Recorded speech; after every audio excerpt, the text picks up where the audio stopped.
Estamos agora ao vivo também pelo YouTube, pronto, para mais de 174 países, pelo YouTube, pelo portal radiomanaim.com.br, também pela FM 100,3, para todo o Vale do Aço, Zona da Mata Mineira, agradecendo o seu carinho, muito obrigado por nos permitir entrar na sua casa nessa noite mais uma vez, e vocês sejam muito bem-vindos à Rádio Manaim.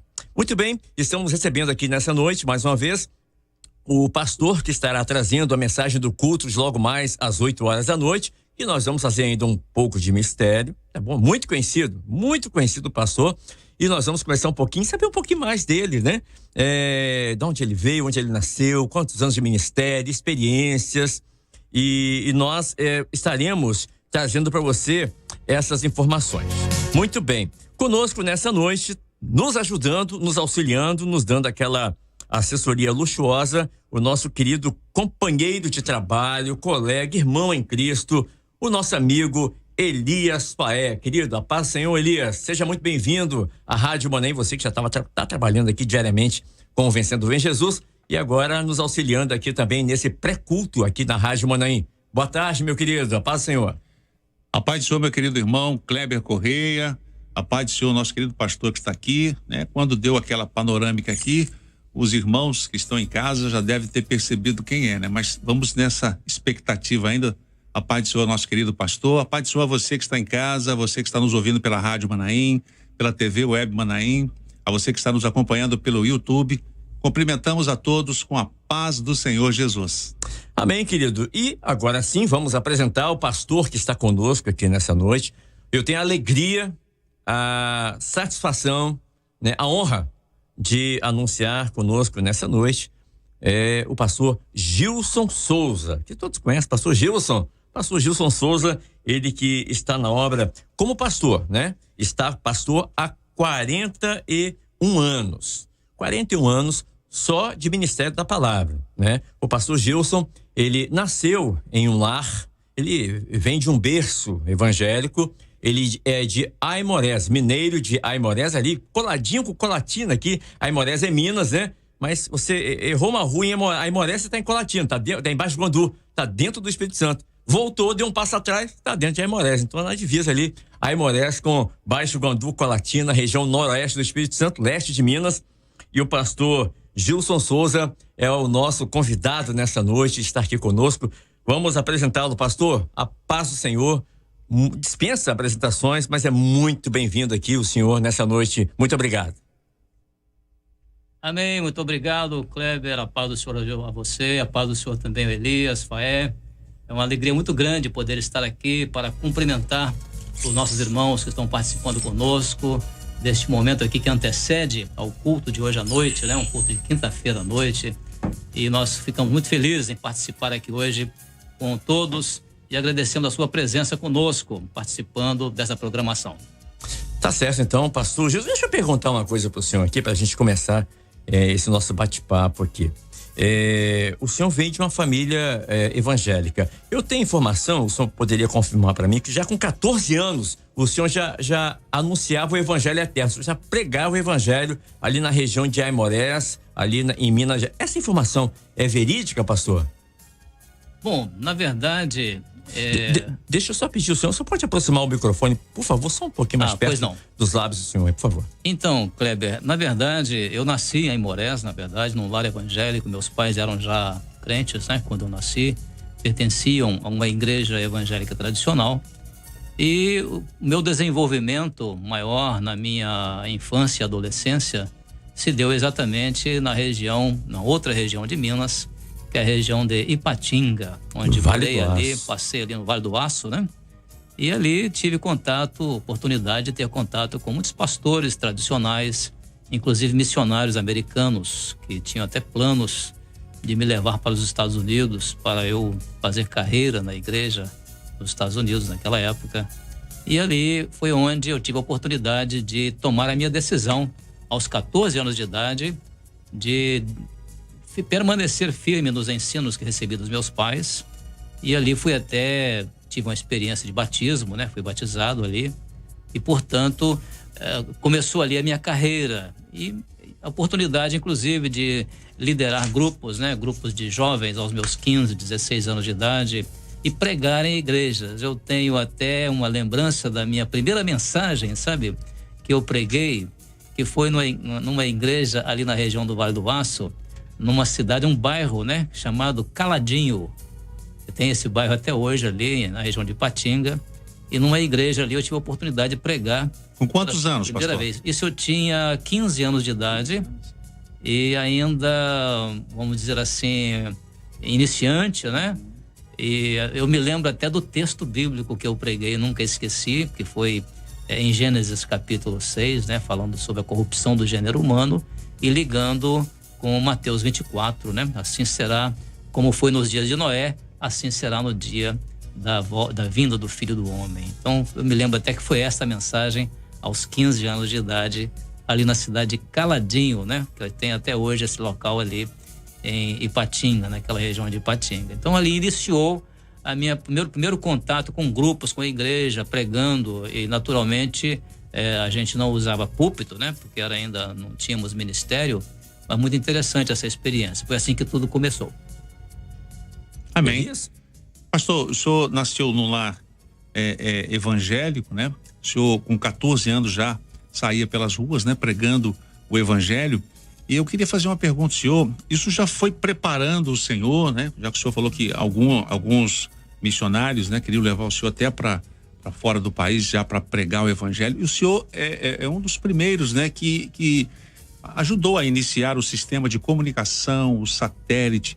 Isso tudo ajudou o senhor a estar dessa forma que o senhor está hoje, assim, como servo do senhor, como um pastor no ministério, mas assim, a gente pode ver que o senhor tem uma certa intimidade com as câmeras, o modo de falar. Isso tudo foi um preparo do senhor para a vida do senhor? Isso é interessante, porque o convívio com a igreja, com grupos em igreja, que eu tive isso desde a minha infância, de certa maneira me ajudou muito nessa área de comunicações. Eu me lembro na faculdade, quando eu entrei na faculdade, que eu fiz um trabalho na sala, e quando eu apresentei esse trabalho, até no assunto psicologia, né?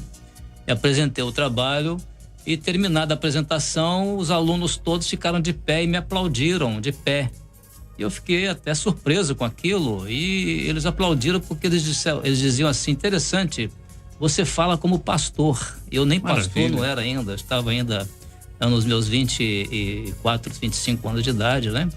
E eu fiquei maravilhado. Então eu atribuí isso exatamente a esse contato com a igreja, né? Eu sempre estive ligado à igreja, nunca me afastei da igreja, e o contato com irmãos e pastores e tudo. E isso se aprimorou de uma forma assim, em progressão muito geométrica, na obra, quando eu vim para a Igreja Cristã Maranata. Aqui realmente as coisas se ampliaram muito, porque eu fui ordenado no ano de 1980, mas eu já estava frequentando a Igreja Maranata, né, desde 1974, 72. Eu já estava, eu era ainda noivo, né, em 72, me casei em 74, mas já frequentava cultos numa das nossas igrejas aqui em Vila Velha, que era a Igreja de Ataíde. E quem me levou para a Igreja Maranata foi exatamente aquela com quem eu sou casado hoje há quase 50 anos. E a Célia, minha esposa, foi quem me trouxe para a Igreja Cristã Maranata naquela época, né? O senhor veio para cá, para a região de Vila Velha, em que ano? Bom, eu vim em 1968, né? 1968, fiz muitos trabalhos aqui. Eu, como jovem de 18, 19 anos de idade, na igreja tradicional que eu fazia parte dela, eu já tomava conta de congregação, de igreja, em lugar de pastor. Então, havia uma certa confiança no meu trabalho que eu fazia. Era solteiro ainda, com 19 anos de idade. Eu era responsável por igreja, por congregação, que a gente chamava, né?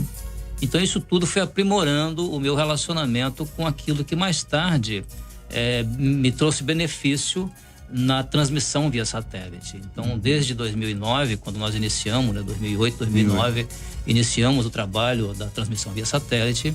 Eu tenho estado nesse trabalho juntamente com o pastor Gedeuti, né? Desde que o pastor Gedeuti me colocou para estar com ele, e tenho estado até hoje. E isso, naturalmente, esse background que eu já tinha antes, me ajudou muito a ser hoje aquilo que eu consigo fazer, né, em termos de transmissão da palavra do Senhor, pelo satélite, pelo seminário, pelas aulas e assim por diante. Você que está sintonizando agora o YouTube, você está colocando, né, na verdade, o seu celular ou o seu aplicativo aí, ou o seu computador no YouTube. Estamos conversando com o pastor Gilson Souza. Ele está aqui conosco nessa noite, vai trazer uma mensagem no Cultos logo mais às 8 horas da noite, horário de Brasília, pelo YouTube e também pela Rádio Manaim. Pastor Gilson, eu já conversei com o senhor pela timeline, né? O senhor já nos ajudou muito aqui. Uma vez eu falei que o senhor só estava na África, depois eu falei com o senhor pela timeline, o senhor estava no leste europeu. O senhor é um cidadão do mundo, né? O senhor já percorreu muitos países e continentes pregando o evangelho. Na própria revista eu vejo fotos do senhor, né, com alguns irmãos de lá.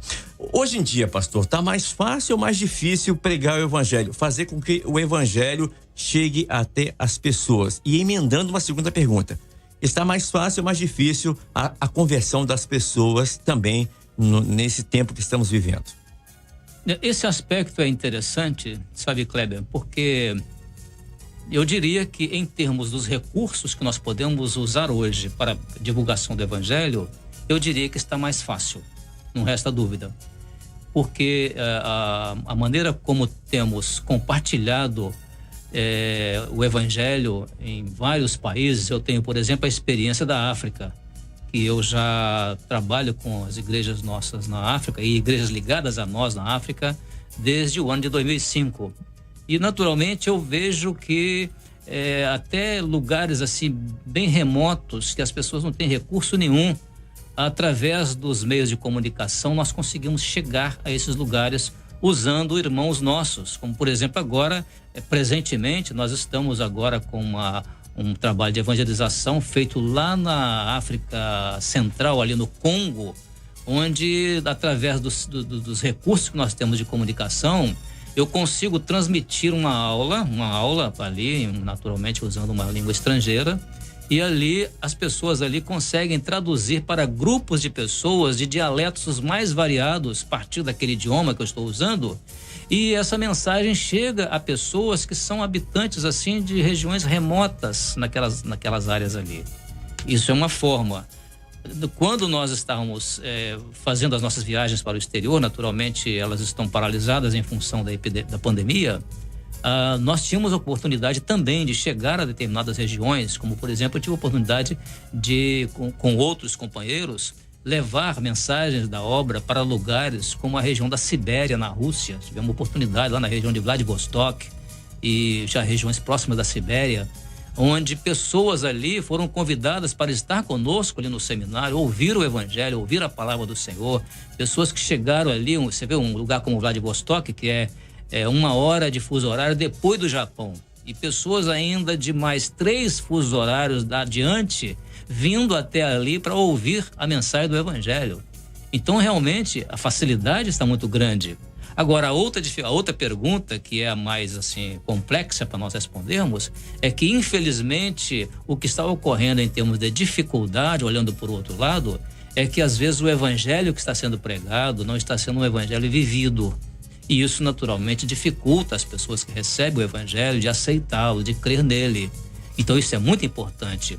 Eu tive a oportunidade, por exemplo, de anunciar determinadas coisas do evangelho para pessoas budistas, lá no Japão e até na Coreia do Sul, e poder ver ali as barreiras que existiam ali no meio daquelas pessoas, mas elas vendo que tanto a minha vida ali, quanto dos irmãos que estavam ali, vivem esse evangelho, então muitas delas até chegaram a crer, se converteram, fazem parte da igreja hoje, e isso é uma grande bênção. Amém. Eu queria agradecer as pessoas, irmãos do Brasil, tem até irmãos aqui da Austrália, que estão enviando mensagens, contando suas experiências com o culto de 8 da noite, que a gente transmite aqui todas as noites, né? A partir do YouTube também da Rádio Manaim. E também os irmãos estão enviando mensagens falando sobre o pré-culto, que tem sido uma bênção, porque eles estão reconhecendo e conhecendo os pastores um pouco mais, né? Sabendo um pouco mais da vida dos pastores, onde eles passam. é uma forma de humanizar também, né?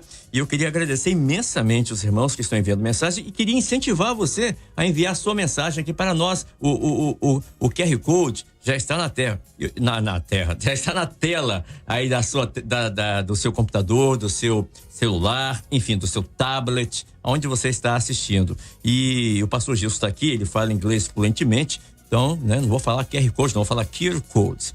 Né, que o pastor Jesus está aqui, tem que ser um pouco mais também, aproveitar aqui e gastar o meu inglês aqui com o pastor Gilson. Então, queria aproveitar a oportunidade de agradecer a você que está enviando mensagens. Estamos lendo todas elas e nós vamos falar aqui o seu nome, tá bom? Temos irmãos aqui da Austrália, temos aqui também irmãos de Tambacuri, irmão de Chapecó, Santa Catarina, enfim, de todo o Brasil. Minas Gerais, terra do querido pastor Gilson aqui, irmãos ali de Aimorés, Resplendor, tudo pertinho ali, pastor.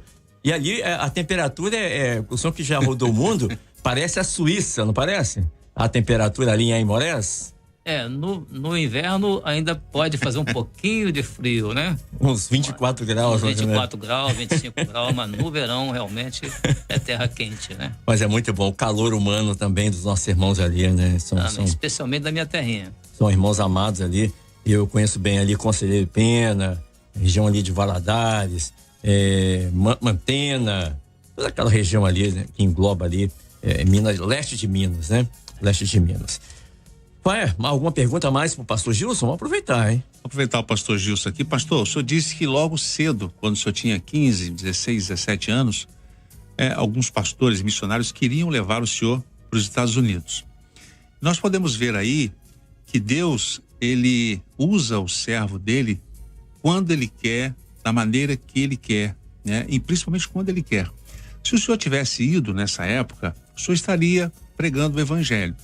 Mas nós vemos que Deus, ele quis usar o senhor um pouco mais para frente, porque o senhor foi um dos pioneiros, um dos primeiros, né? Na instalação do sistema de comunicação da Igreja Cristã Maranata. E hoje, o senhor chega também. O senhor tem feito muitas viagens, como o Kleber falou, o senhor é um cidadão do mundo. Então, a gente pode ver dessa forma que Deus usa o servo. Às vezes, o senhor pode ter ficado naquela expectativa de querer ir para fora, mas não era o tempo ainda. O senhor vê assim, dessa forma? Sem dúvida, eu entendo perfeitamente assim, sabe, Elias? Porque havia um projeto, certamente, de Deus para a minha vida nesta obra. E que, naturalmente, quem sabe, se eu tivesse tomado outro rumo, talvez hoje eu não estivesse em condições de transmitir a experiência nossa da obra do Espírito Santo para lugares assim tão remotos aos quais o Senhor tem me enviado juntamente com outros companheiros. Quando eu falo me enviado, é junto com outros companheiros, né, para determinados países, como o leste europeu, a Europa Oriental, como a África, como a Ásia Central, inclusive, né? E isso é um projeto de muito maior amplitude. Nós temos casos, por exemplo, de podermos transmitir a palavra do Senhor para lugares onde as pessoas, inclusive, são até versadas nos assuntos bíblicos. Nós tivemos um seminário há pouco tempo participei, né, presencialmente, na Ucrânia, onde nós entramos num colégio teológico. Teólogos nos convidaram para transmitir um seminário. E ficaram maravilhados, não só com as revelações que compartilhamos com eles, da nossa experiência com a obra do Espírito, mas acima de tudo com aquilo que o Espírito Santo fez com eles lá, através dos dons que o Senhor revelou, da oração por eles, daquilo que o Espírito Santo fez por eles. Foi um seminário que marcou aqueles teólogos e muitos deles passaram a entender o que é a obra do Espírito Santo ali. E hoje o senhor tem chegado através do sistema, né, de comunicação, a Igreja Cristã Maranata, a muitos países, né? Maravilha. Atualmente, até inclusive uma informação que eu posso dar aqui agora, nós já estamos marcados uma reunião com um grupo de pastores de um país na África que nós não tínhamos alcançado ainda, que é a República Centro-Africana. Fica um pouco acima ali de Angola e de República Democrática do Congo. Os pastores já estão nos esperando, eles são de língua francesa, nós teremos um tradutor. Já está marcado para sexta-feira próxima, né? Aliás, amanhã, né? Mais conhecido como amanhã. Para nós, sexta-feira amanhã, né? À tarde, Já teremos uma primeira reunião com esse grupo. Eles nos conheceram através, inclusive, das nossas redes sociais. Maravilha. E eles providenciaram todos os recursos lá. Nós os ensinamos a como lidar com os aplicativos. O nosso irmão lá da França, né, os ensinou a respeito disso. E está tudo pronto para nós participarmos amanhã. E mais um país da África, com a bênção do Senhor, está sendo alcançado pela nossa experiência com a obra do Espírito Santo. Deixa eu aproveitar esse gancho maravilhoso aqui que o pastor Gilson colocou. Qual seria o principal desafio, na opinião do senhor? Porque evangelizar nos Estados Unidos, no Texas, no Boston, é muito bom. Mas na África, qual o principal desafio, na opinião do senhor? Na verdade, desafio existe em todos os lugares, porque se você for pregar o evangelho hoje em Estados Unidos, você vai encontrar muito recurso para pregar o evangelho, mas vai encontrar também muita barreira, resistência, de oposição, vamos dizer assim, uma certa apostasia que já existe no evangelho, que se acomodou, né, com o tempo. Já na África, você encontra mais receptividade das pessoas, as pessoas recebem um folheto na rua, são mais acessíveis. Mas, por outro lado, também as religiões africanas, né, as chamadas religiões afros, né, são religiões que têm, às vezes, causado muito problema lá para os cristãos e até outros tipos de religiões que têm sido, às vezes, um pouco incompreensíveis, né, com a questão do evangelho na África. Então, há barreiras em todos os lugares, mas todas essas barreiras elas são vencidas por aquilo que o Espírito Santo faz, porque para o Espírito Santo não há barreira. O Espírito Santo alcança, convence, seja quem for, o Espírito Santo faz isso. Muito bem, nós chegamos ao final, estamos aqui em cima, né? Eu tenho que pedir ao pastor Gilson ainda qual o texto que será trazido nessa noite, pastor. Mas antes, enquanto o senhor abre a Bíblia, por favor, eu gostaria de agradecer que a nossa telespectadora e ouvinte, a Aline, lá de Niterói, Rio de Janeiro, nos enviou uma mensagem aqui, falando que está recebendo uma bênção nesse pré-culto. Muito obrigado, Aline. Deus abençoe a você e sua casa. Também tem um irmão aqui que é de Carlos Chagas, a Vera Lúcia, irmã Vera Lúcia da Cruz, lá de Carlos Chagas, Minas Gerais, e uma centena aqui de irmãos que estão enviando mensagem. Muito obrigado. Todos os dias nós vamos ler aqui os nomes aqui dos irmãos, tá bom? Pastor Gilson, qual o texto será trazido daqui a pouquinho? E uma breve introdução, porque eu tenho que liberar o senhor. Faltam 4 minutos para que o senhor possa começar o culto no outro estúdio. Amém. Falando rapidamente, então, na verdade, o que ocorre? Hoje é quinta-feira, hoje é um dia de culto especial, de oração pela igreja. Então, o nosso assunto hoje será a oração. E nós vamos aproveitar as recomendações feitas pelo apóstolo Paulo na primeira carta aos Tessalonicenses, no capítulo 5, quando ele ali, naquelas saudações finais aos irmãos e também passando para eles alguns preceitos, ele envolve nesses preceitos um contexto todo especial da oração, que é um contexto que nós vivenciamos hoje. É sobre isso que nós iremos falar. Tá certo, pastor Gilson. Deixa eu me pedir aqui do Elias Paé. Elias, obrigado mais uma vez, querido, por esse auxílio, esse companheirismo, e muito obrigado pela sua vinda aqui nessa noite, mas aliás pela minha vinda no seu horário, né? Muito obrigado por você estar conosco aqui mais uma noite. A paz do Senhor a todos. Pastor Gilson, vamos. Amém. Amém. Vamos. Pastor Gilson, obrigado mais uma vez, uma alegria para nós recebê-lo. Espero que o senhor volte, retorne outras vezes aqui, que é muito bom. Há muito conteúdo, há muitas coisas a serem perguntadas, mas o tempo passou muito rápido da parte do Senhor, pastor. Amém. Obrigado, então. Muito bom. Muito obrigado pelo convite que vocês me fizeram para estar aqui. Eu agradeço a todos, desejo a todos a paz do Senhor. E daqui a pouquinho estaremos juntos novamente na transmissão do culto. Perfeitamente. Vou aqui incentivar você para que você possa participar do culto agora à noite, às 8 horas, horário de Brasília, pelo YouTube, também pela Rádio Manem. Pastor Gilson já está se dirigindo para o estúdio principal e nós vamos dando sequência à nossa programação normal pela Rádio Manem.